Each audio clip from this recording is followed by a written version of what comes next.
Number 1. Dennis Lynn Rader.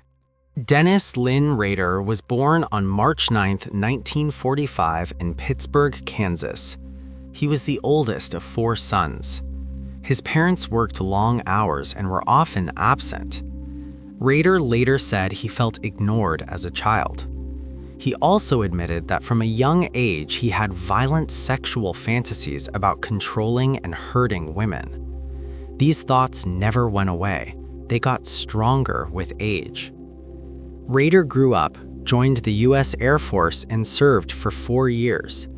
After leaving the military, he returned to Kansas. He married Paula Dietz in 1971. They had 2 children. To everyone around him, Rader looked like a boring, average family man. He worked as a compliance officer for Park City, Kansas, where his job was to write people tickets for things like tall grass, broken fences, and parking violations. Neighbors hated him. They said he was aggressive, petty, and enjoyed having power over people. But none of them knew what he was really doing. Rader began stalking victims in Wichita in the early 1970s. He would follow women, learn their schedules, study their houses, and write notes about them. He called this projects. He fantasized for weeks or months before attacking.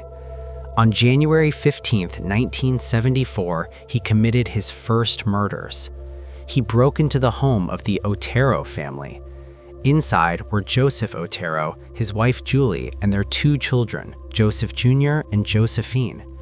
Rader pretended he was a wanted criminal and said he needed food and money. He tied all 4 family members up with rope and cords. He then strangled them one by one. He left their bodies in different rooms of the house. The parents and 2 children were murdered simply because Rader wanted to act out his fantasy. After that, Rader didn't feel fear, he felt excitement. 9 months later, he wrote a letter to the Wichita Eagle newspaper. In it, he described the Otero murders in detail. He mocked the police. He criticized the media for not giving him enough attention. He suggested his own nickname, the BTK Strangler, bind, torture, kill. That wasn't a label the media created. That was Rader branding himself. Over the next several years, Rader killed again. In April 1974, he attacked Catherine Bright. He entered her home and tied her up. Her brother, Kevin, tried to fight back. Rader shot Kevin twice in the head. Kevin survived. Rader then stabbed Catherine Bright to death. In 1977, Rader murdered Shirley Vian. He broke into her home while her kids were there. He strangled her in the bedroom while her kids watched TV in another room. They had no idea what was happening. In December 1977, he murdered Nancy Fox. After killing her, he went to a public phone and called the police. He told them exactly where to find her body. He didn't want her discovered by accident. He wanted credit. He then stopped killing for years. From the outside, Rader's life looked normal. He became a church leader at Christ Lutheran Church. He was elected president of the Congregation Council. He led Boy Scout troops. He worked in city government. People trusted him around children. But inside, he was still BTK. He kept souvenirs from victims. He kept rope. He kept masks. He kept photos. He wrote fantasy stories about himself committing murders. He took pictures of himself tied up, pretending to be his own victims. He didn't stop wanting attention. In 2004, after almost 30 years, Rader started writing again. He sent letters to newspapers and police. He included drawings, descriptions of crimes, and photos. He complained that nobody talked about him anymore. He said other killers were stealing his spotlight. He wanted fame. In one letter, he asked police if they could trace a floppy disk. The police lied and said no. Rader believed them. In 2005, he sent a floppy disk to police with information about one of his murders. The disk contained metadata showing it had been used at Christ Lutheran Church and by a user named Dennis. Police checked church records. They found Dennis Rader. They secretly obtained DNA from his daughter's medical records. It matched DNA from the crime scenes. On February 25, 2005, police arrested Dennis Rader. He didn't resist. He didn't ask for a lawyer. He didn't deny anything. In court, Rader gave one of the most disturbing confessions ever recorded. He calmly described every murder in detail. He explained how he stalked his victims. He explained how he tied them up. He explained how he killed them. He spoke without emotion, like he was reading instructions. He didn't cry. He didn't apologize. He didn't say sorry to the families. He said, "I'm a psychopath." Rader was convicted of 10 counts of first-degree murder and sentenced to 10 life sentences without the possibility of parole.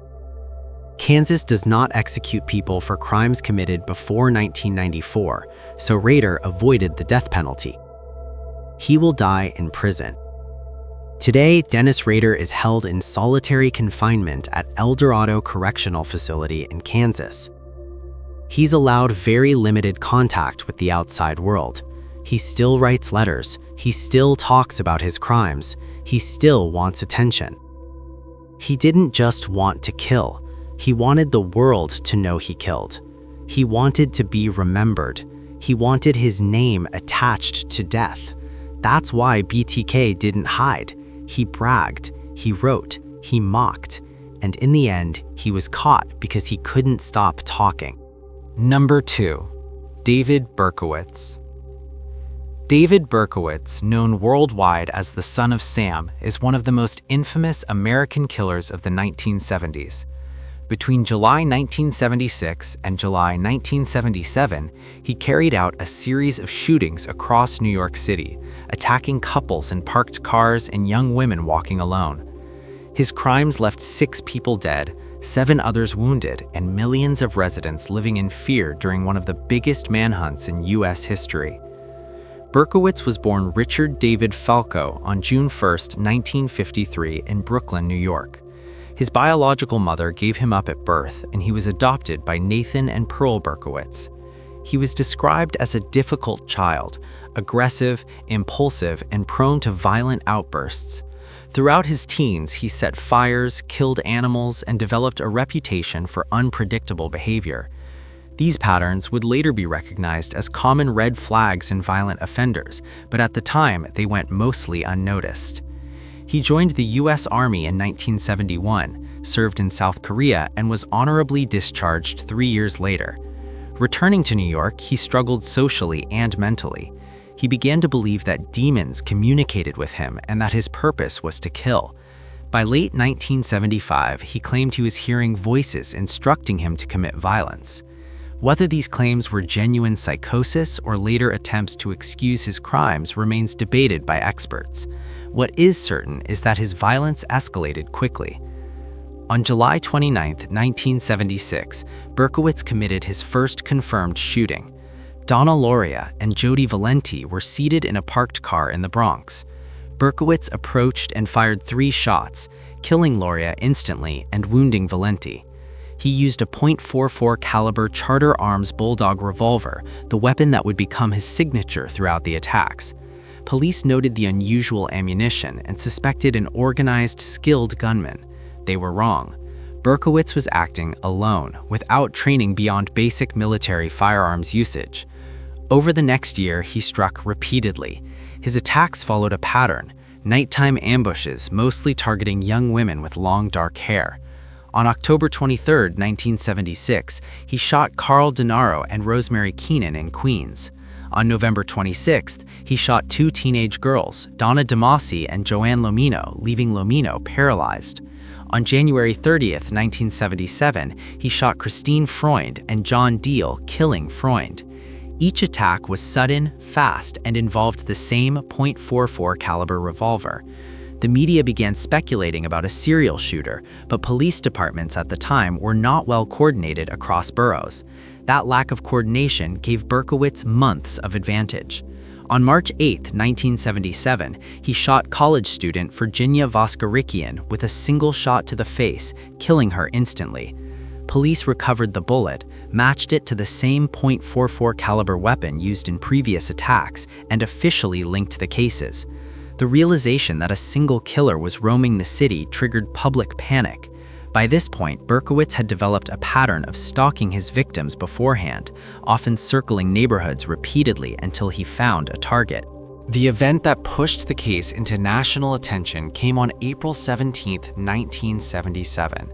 Stepping out of a car in the Bronx, Berkowitz opened fire on Alexander Esau and Valentina Suriani, killing Suriani and fatally wounding Esau. This was the first time he left a written message at the scene, and it revealed the bragging behavior he would become known for. Police discovered a handwritten note addressed to NYPD Captain Joseph Borelli. In it, the killer called himself the Son of Sam and referred to himself as a monster. He blamed his actions on a supposed demonic figure named Sam, who he claimed controlled him. The note mocked investigators and confirmed that he enjoyed watching the city panic. Berkowitz escalated his taunting. On May 30, 1977, he sent a letter directly to journalist Jimmy Breslin at the New York Daily News. It was a rambling, arrogant message where he again called himself Son of Sam and said he was programmed to kill. The letter warned the public that he would strike again and ended with the line, "I'll be back, I'll be back."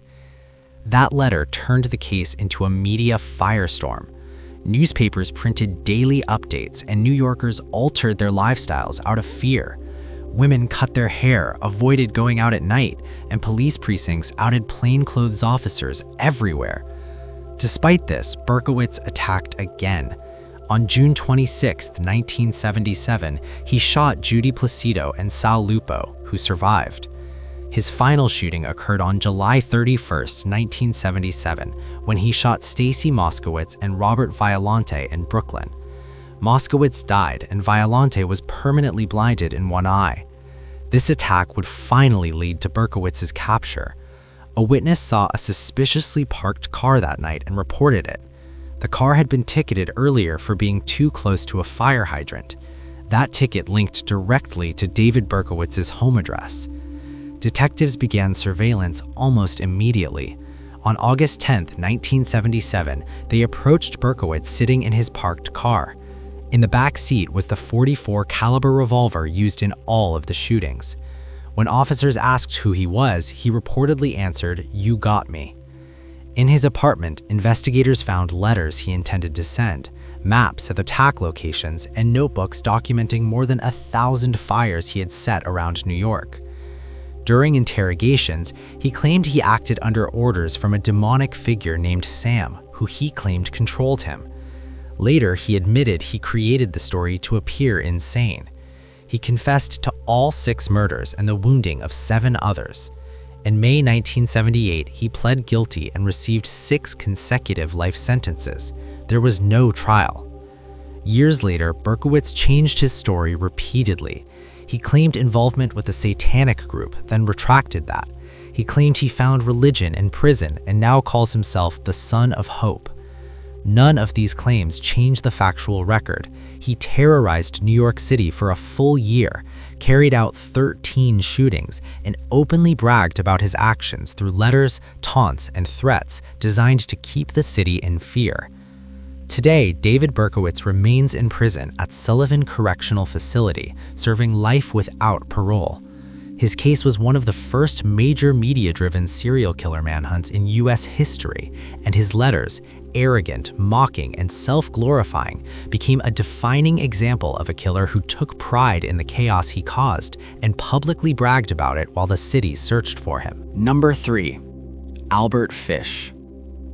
Albert Fish is considered one of the most disturbing criminals in American history, not because of high victim counts, but because of the extreme sexual sadism and cannibalistic acts he carried out on children during the early 1900s. He became known as the Gray Man, the Werewolf of Wisteria, and the Boogeyman. Unlike most killers who try to hide their actions, Fish eventually bragged about his crimes directly to a victim's family, sending a graphic letter that remains one of the most infamous communications ever written by a murderer. Fish was born on May 19, 1870, in Washington, D.C., into a family with a documented history of severe mental illness. His father died when he was 5, and he was placed in an orphanage where he was frequently beaten. He later said this abuse made him associate pain with pleasure, a pattern that followed him throughout his life. By his teens, he began self-harming, inserting needles into his skin and later into his groin and abdomen. X-rays taken decades later would show dozens of needles embedded permanently inside his pelvic region. During adulthood, he developed a long list of violent sexual compulsions, including flagellation, sadism, masochism, voyeurism, and cannibalism. He targeted children because, in his own words, they were easier to overpower and manipulate. Fish traveled constantly, working odd jobs and drifting through cities, which made tracking him extremely difficult for law enforcement of the time. While the exact number of his victims remains unknown, investigators believe he was responsible for the molestation and assault of dozens of children across the United States from the 1910s into the 1930s. Fish himself claimed he had, quote, children in every state, unquote, a statement likely exaggerated but partially supported by scattered police reports of attempted abductions matching his description. He admitted to at least 3 murders: Francis McDonald, Billy Gaffney, and Grace Budd. Each case demonstrated extreme cruelty. One of the earliest known murders occurred in 1924 when he abducted 8-year-old Francis McDonald in Staten Island. The boy was found hanging from a tree, beaten and strangled. Witnesses described a gray-haired man who lured Francis away. Fish later claimed he was driven by what he called, quote, irresistible urges, unquote, and said he intended to mutilate the body further, but fled when he thought someone was approaching. In 1927, 4-year-old Billy Gaffney went missing from his Brooklyn neighborhood. Another child who survived the encounter said, quote, the boogeyman took him, unquote. When authorities later questioned Fish, he confessed to killing Billy and described the torture in graphic detail. These admissions would only come years later. But the crime that exposed Albert Fish to the world was the kidnapping and murder of 10-year-old Grace Budd. In 1928, Fish answered a classified ad placed by the Budd family, originally targeting Grace's older brother for a supposed job. Fish visited the Budd home pretending to be a kind elderly gentleman offering work, presenting himself as Frank Howard. The Budds trusted him. He later returned, claiming he wanted to take Grace to a party. The Budds allowed her to go, believing Fish to be harmless. Grace never returned. The case gained immediate public attention. Police searched for Frank Howard for years but found no trace of him. Fish disappeared completely, moving through different states under various aliases. The case would have gone cold if not for Fish's fixation on contacting the Budd family years later, a decision that would lead to his downfall. In November 1934, 6 years after Grace's disappearance, the Budd family received a letter from an unknown sender. It was handwritten, unsigned, and delivered in an envelope without a return address. The contents were horrifying. In the letter, the writer calmly described how he lured Grace away, strangled her in an abandoned house, dismembered her, and cannibalized her remains over 9 days. He wrote that she tasted sweet and tender, a phrase that would become one of the most quoted lines in criminal history. The letter included additional disturbing claims about his past behaviors, but the detailed description of Grace's murder matched forensic findings later confirmed at the crime scene. Investigators traced the letter through a small but fatal mistake. Fish had used stationery from a men's lodging house. When police questioned the clerk, they learned that an elderly man matching Fish's description had recently stayed there. Detectives located Fish at a boarding house and arrested him on December 13, 1934. He reportedly attempted to flee but gave up quickly. When questioned, he admitted to the crime without hesitation. In custody, Fish confessed to Grace Budd's murder and described his methods in detail. He also confessed to killing Billy Gaffney, giving investigators information only the killer could have known. In addition, he told police that he had planned to murder several other children, but couldn't resist Grace when he saw her.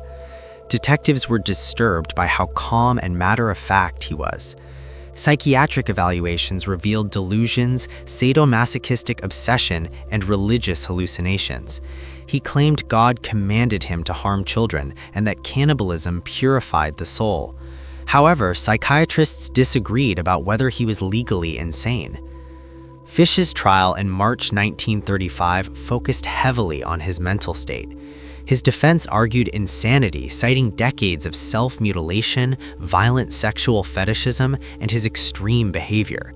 The prosecution argued he knew right from wrong, pointing out how carefully he planned his crimes, hid evidence, used false identities, and evaded police for years. After a 10-day trial, the jury found him guilty of first-degree murder.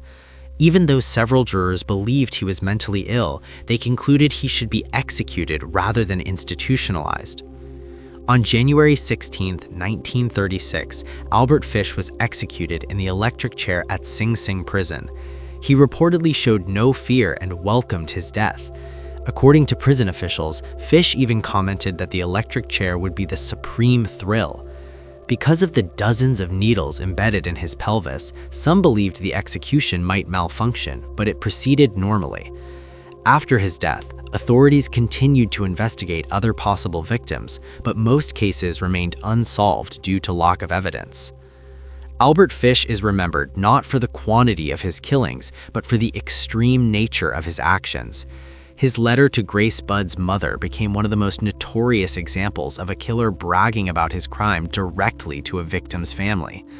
The lack of remorse, the calm description of cannibalism, and the deliberate decision to send the letter years after the murder cemented him as one of the most disturbing offenders ever recorded.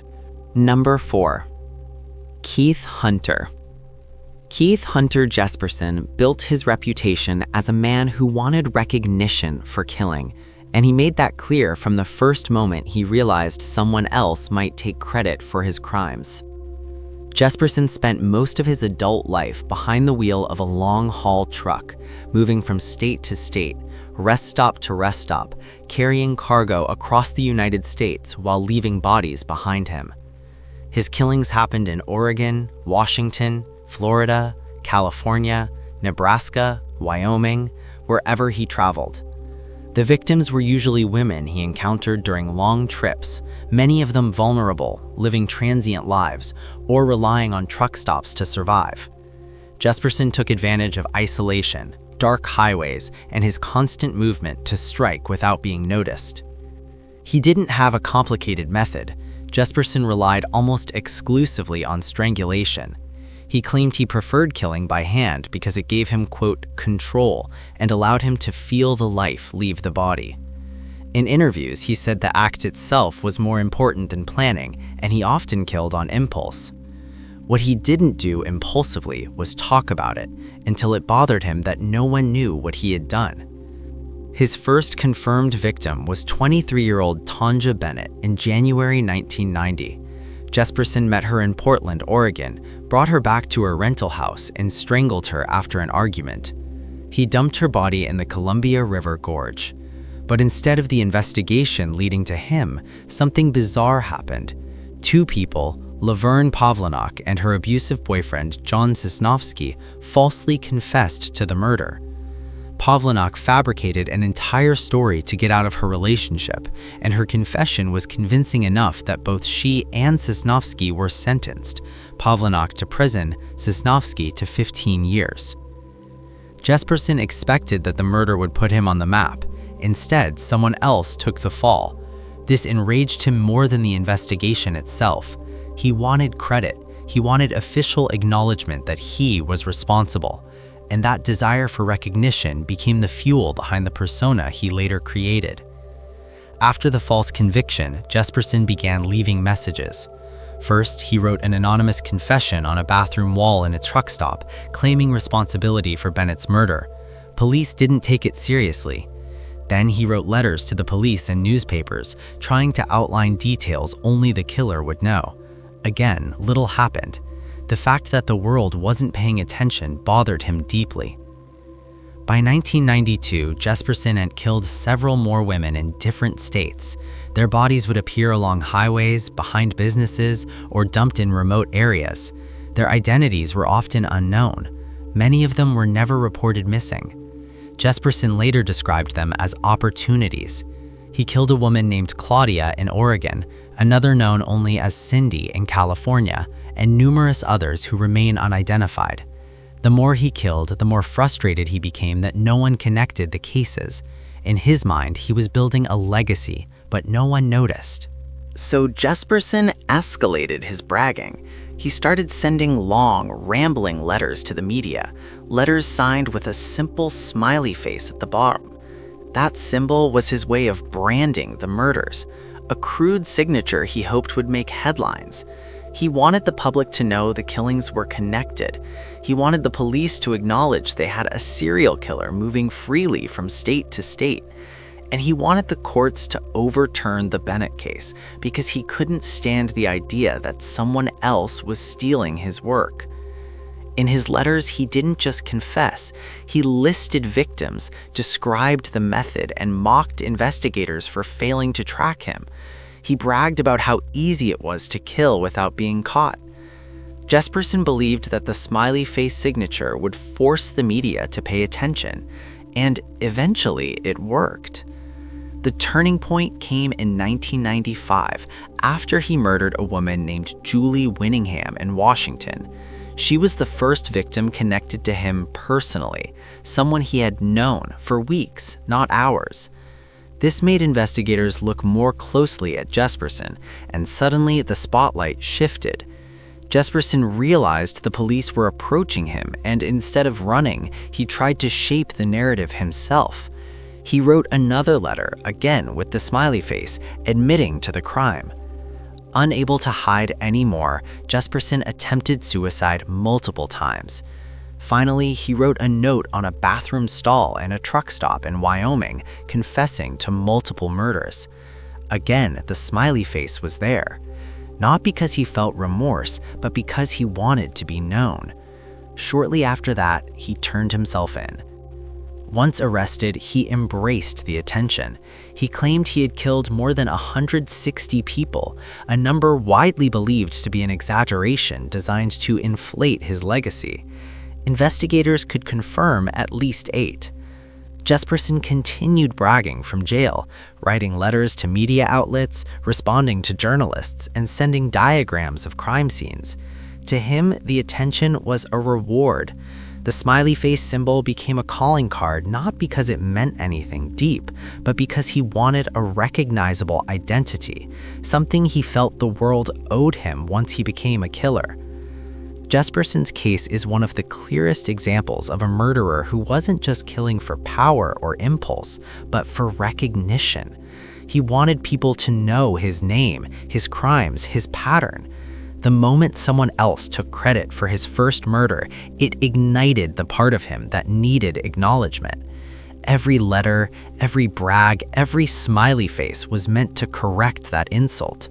Jesperson wasn't satisfied with killing. He wanted the world to watch him do it. Number 5. Richard Speck. Richard Speck is remembered for one of the most infamous single-night mass murders in American history. On July 13, 1966, he walked into a Chicago townhouse that served as a dorm for student nurses from South Chicago Community Hospital. Speck was already drifting through life with a long record of burglaries, assaults, and alcohol-fueled violence. But that night, he crossed into territory that even among serial killers stands out for its level of brutality. Speck entered the townhouse through an open door shortly after midnight. Inside, he encountered a group of young women, nursing students from the Philippines, all sharing the townhouse while completing their training. Speck forced them into a bedroom at knife point and tied their hands behind their backs with strips torn from bed sheets. Throughout the night, he took the women out of the room one by one. Some were beaten, some were raped. All but one were murdered. The killings weren't rushed, they took hours. Speck strangled some of the women with ligatures. He stabbed others. He beat others to death with his hands. The method didn't matter to him. What mattered was complete domination. The only survivor, Corazon Amuro, hid under a bed and remained silent through the entire ordeal. When Speck left in the morning, she emerged to find the bodies of her friends spread throughout the house, strangled, beaten, mutilated. Her testimony later became the central piece of evidence that identified Speck as the man who had destroyed the group of student nurses. Speck didn't hide. He wandered around Chicago after the murders, drinking heavily. He attempted suicide 2 days later and was taken to a hospital where a doctor recognized his "Born to Raise Hell" tattoo from news reports. Speck was arrested on July 17, 1966. With Amuro's eyewitness testimony plus fingerprints found at the crime scene, the prosecution had more than enough to convict him. In 1967, he was sentenced to death. But when the U.S. Supreme Court suspended the death penalty in 1972, his sentence was commuted to 400 to 1,200 years, effectively guaranteeing he would die in prison. Speck adopted to life inside Stateville Correctional Center, but not in a way that matched the public's image of a mass murderer.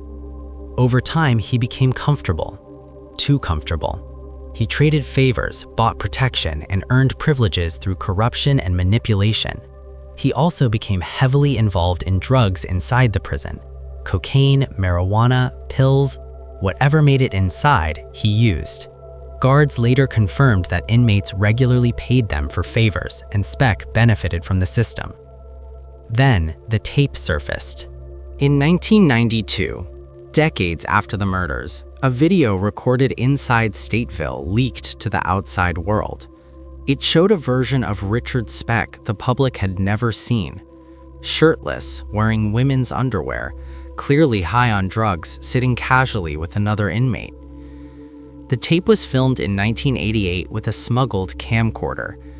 In the video, Speck talks openly about the murders. Not with regret, not with guilt. He brags. He tells the other inmate it just wasn't their night, while he laughs, snorts cocaine, and speaks about the killings as if they were nothing more than an inconvenience. When asked if he felt remorse, he told the camera plainly, "Like I always say, if they hadn't been there, they wouldn't have died." That tape destroyed any remaining theories that Speck might have mellowed or felt guilty in his old age. If anything, prison had amplified the part of him that felt untouchable. He even admitted in the video that he enjoyed the attention the murders gave him, saying the crime sure beat stealing cars and joking about how famous he had become. The casual tone, the total lack of remorse, and the sense of pride in his voice became the final public insight into the way his mind worked. The video also exposed the corruption inside the prison system. Speck and his fellow inmates openly displayed drugs, cash, and contraband. Speck even showed off the hormone pills he had been taking for years, given to him by inmates and allegedly guards to grow breasts.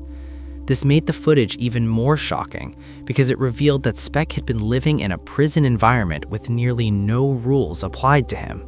Richard Speck never stopped enjoying the recognition the murders brought him. He understood the notoriety. He embraced it. Every interview he gave, every comment he made in prison, every time he laughed off questions about the killings, he reinforced the same thing. He didn't regret anything. He didn't care about the victims. He didn't care about the surviving families. The only thing that mattered to him was the fact that the world still remembered his name, decades after the murders. In his mind, that meant he won. Speck died on December 5, 1991, of a heart attack at age 49. No one claimed his body. He was cremated.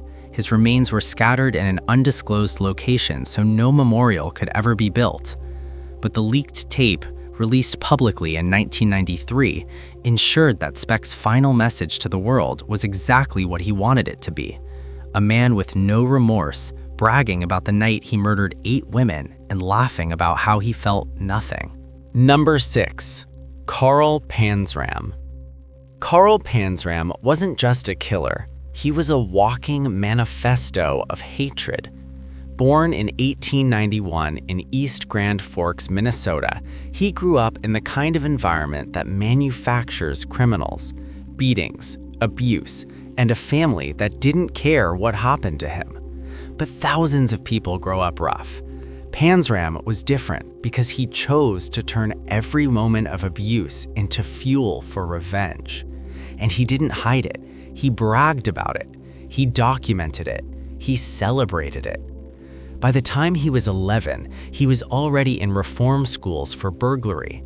He didn't come out reformed. He came out worse. He later said every adult who punished him only convinced him that the world deserved to burn. His words, not an exaggeration. He wrote, "I wish you all had one neck and I had my hands on it." That single line sums up his entire philosophy. When he became a teenager, Panzram didn't just commit crimes, he went all in. Burglary, arson, assault. He hopped trains across the country, breaking into houses and shooting at anyone who tried to stop him. Every jail he entered, he escaped from. Every warden who tried to discipline him only made things more violent. And every prison break gave him a larger appetite for destruction. In 1907, he enlisted in the US Army by lying about his age. That lasted only a year. He stole supplies, got caught, and sentenced to 3 years at Fort Leavenworth, a prison known for crushing inmates. Instead of breaking him, it shaped him. He hated the Army for the rest of his life and never missed a chance to brag about how much criminal damage he caused because of it. By the 1910s, he was roaming the country and bragging, even to strangers, about how he'd commit crimes for the thrill. He admitted later that cruelty became the only thing that made him feel alive. He claimed he raped over 1,000 men, a number most historians think is impossible to verify, but consistent with how Panzram loved to exaggerate his own brutality. Whether the number is exact or not, what mattered is that he wanted people to believe it was real. The brag was part of the persona. He eventually ended up on a ship he bought under a fake name, the Akiska. He stole supplies from yachts, robbed coastal homes, and targeted wealthy victims. When one crew member angered him, Panzram murdered him and threw the body overboard. He later bragged about this kill as if it was a casual inconvenience, saying he did it because the man got on his nerves. But the darkest period of his life came during his travels through Africa and Portugal. He claimed he murdered several people there, exact numbers unclear, including a boy he lured into the wilderness before killing him. Again, he bragged about it like it was nothing. No guilt, no hesitation, just another story to add to his collection. His crimes eventually caught up to him in 1928 when police tracked him down for a series of burglaries in Washington, D.C. While in custody, he tried escaping again and nearly succeeded. After being restrained, he finally snapped and unloaded everything he had onto paper. That is where his real bragging began. He wrote a detailed autobiography, not to apologize, not to confess out of guilt, but to immortalize the destruction he caused. Page after page was filled with hatred, cruelty, and pride. He bragged about the murders, the rapes, the torture. He didn't hide anything. His writing style was flat, emotionless, and matter-of-fact. He wrote, "In my lifetime, I have murdered 21 human beings. I have committed thousands of burglaries, robberies, larcenies, arsons, and last but not least, I have committed sodomy on more than 1,000 male human beings."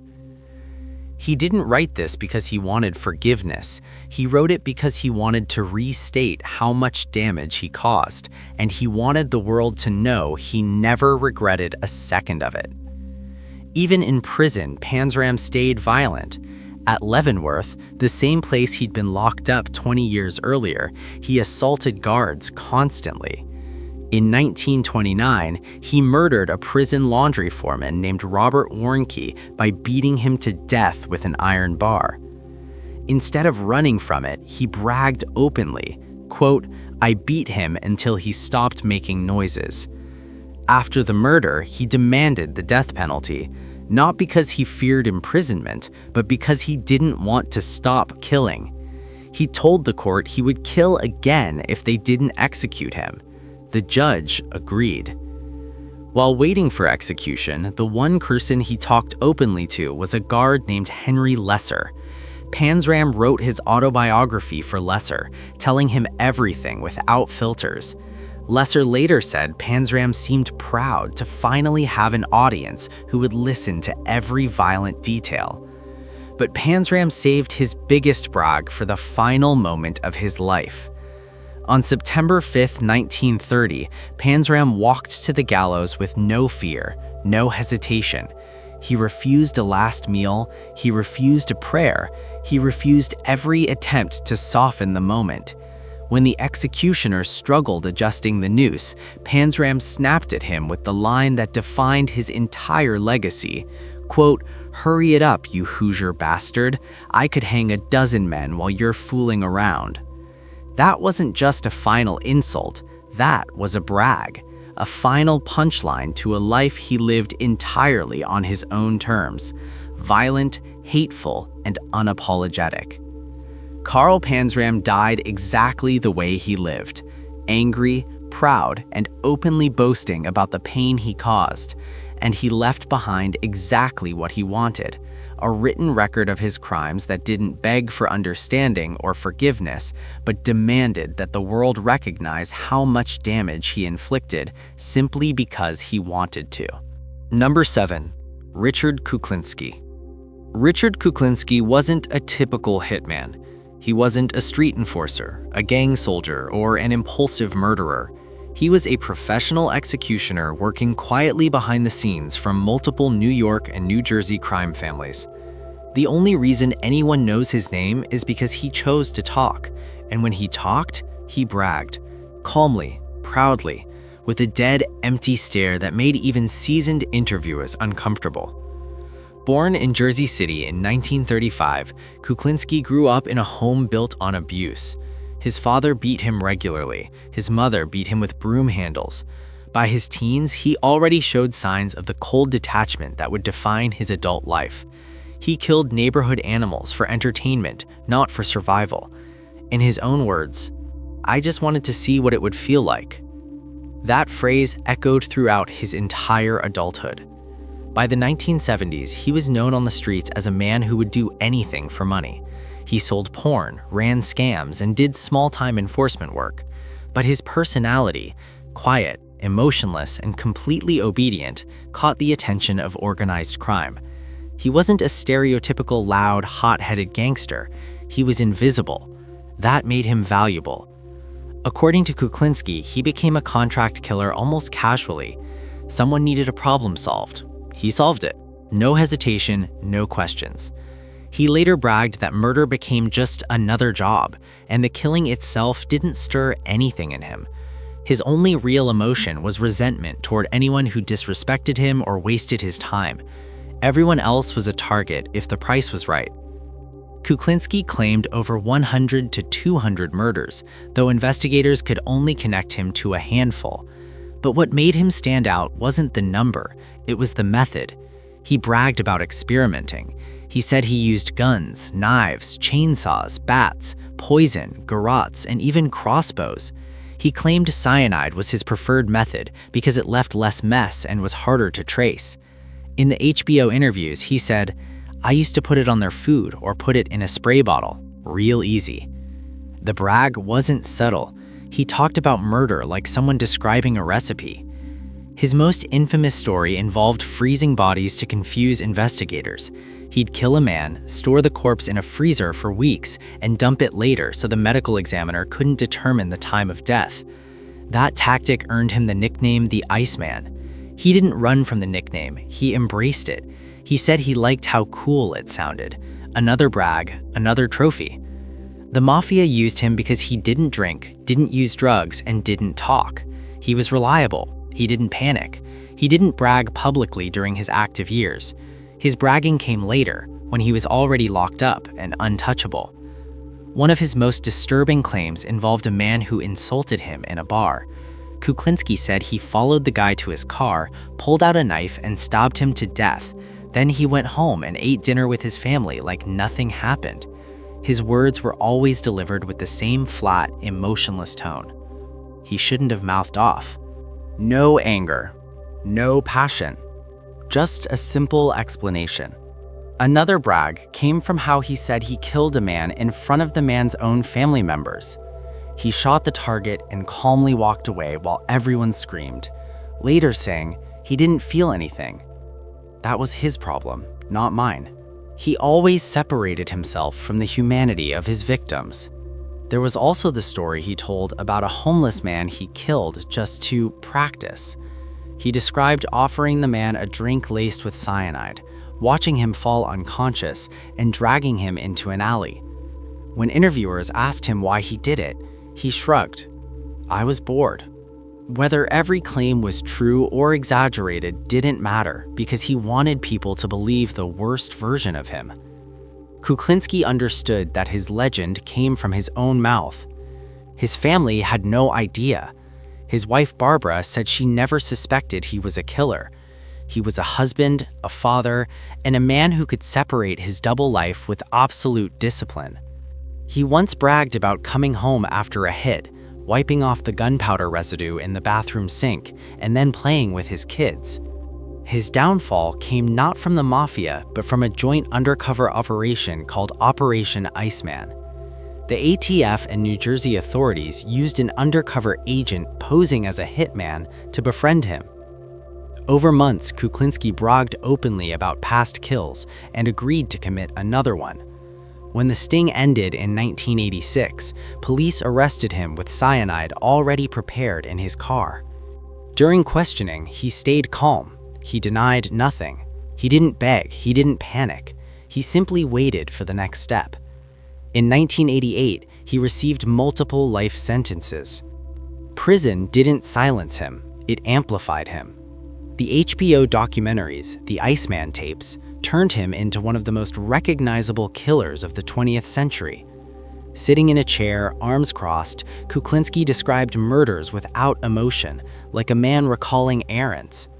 He bragged about killing gangsters, rivals, random strangers, anyone who got in his way. The interviewers asked him if he felt any remorse. He gave the same answer every time. No, I don't think about it. One of the most chilling moments came when the interviewer asked him what it took to kill someone. Kuklinski leaned forward slightly and said, I didn't like killing. I just did it when I had to, and sometimes when I wanted to. It was a brag disguised as a statement. By the time he died in 2006, Kuklinski had crafted his own myth, part truth, part exaggeration, but always delivered with the same cold pride. Whether he truly killed 100 men will never be proven, but what is proven is that he enjoyed the spotlight. He enjoyed retelling the stories. He enjoyed shaping his legacy around fear. And unlike most killers who hide or deny, Kuklinski wanted the world to remember him exactly as he described himself, a calm, calculated, creative, and unapologetic murderer who treated killing like a profession. That was his brag. That was the identity he built. That was the legend he left behind.